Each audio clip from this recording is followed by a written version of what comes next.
Сәлем достар, бүгін біз сіздермен керемет долма жасайтын боламыз. Долмамызды біз жүзімнің жапырағынан жасайтын боламыз.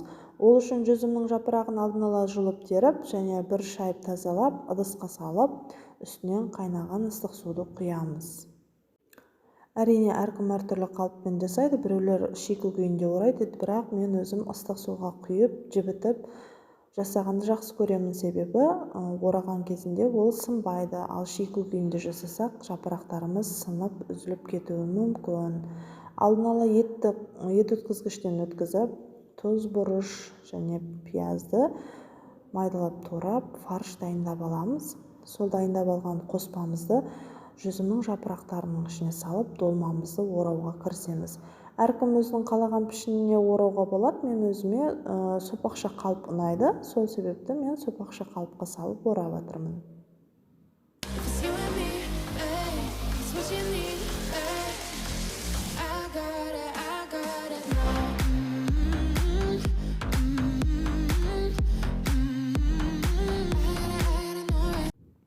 Мінекей, долмаларымызды жасап алдық.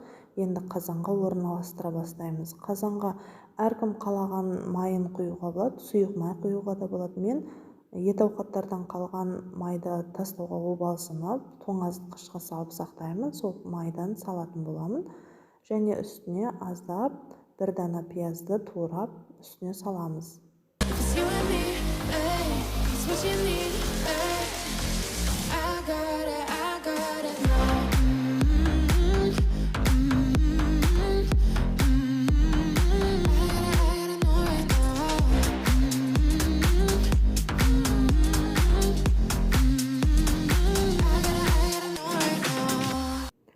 Туралған пияздың үстіне сәбіздің бір данасын алып, қалаған пішімізге келтіріп, турап, сол пияздың үстіне салатын боламыз. Өте жұқа қылмаймыз, себебі піскен кезінде қағаз сияқты жіптей болып қалады. Сол себепті өте қалың да емес, өте жұқа да емес қылып тураймыз.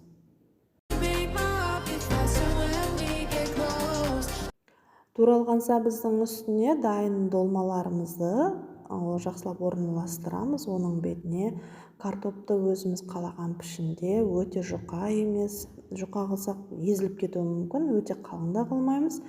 Әдемілеп жартылай шеңбер түрінде кесіп, біреулерге ұнайды шеңбер түрі, солай да жасауға болады. Әркім өзінің қалағанын фантазиямызға ерік береміз ғой. Бетіне картопымызды орналастырамыз.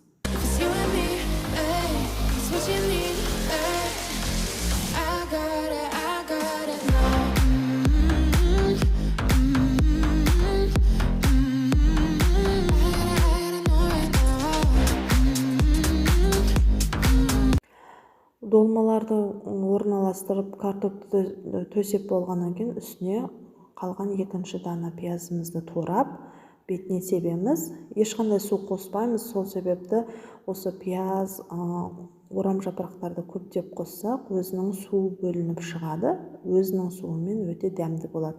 Оның бетіне орам жапырақтарды турап қоюға да болады. Біреулер бүтінде қоюға болады. Мен өзім турап қойғанды дұрыс көремін.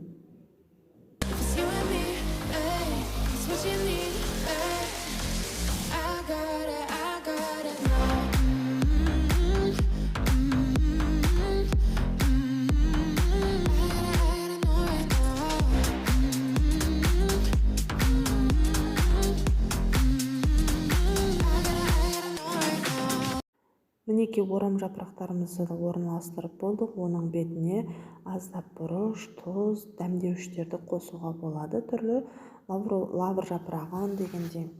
Сонан соң бетін жақсылап ішінен леген ба бір ыдыспен жақсылап қақпақпен де болады, жауып алауға алғашқы кезде қаттырақ қылып қоямыз. Шамалы 3-4 минут, онан соң астын өте төмен алауда 45-50 минут пісіріп аламыз. Араластырмаймыз, бірақ тамағымыз дайын, легенге салып дастарханға тартуға болады.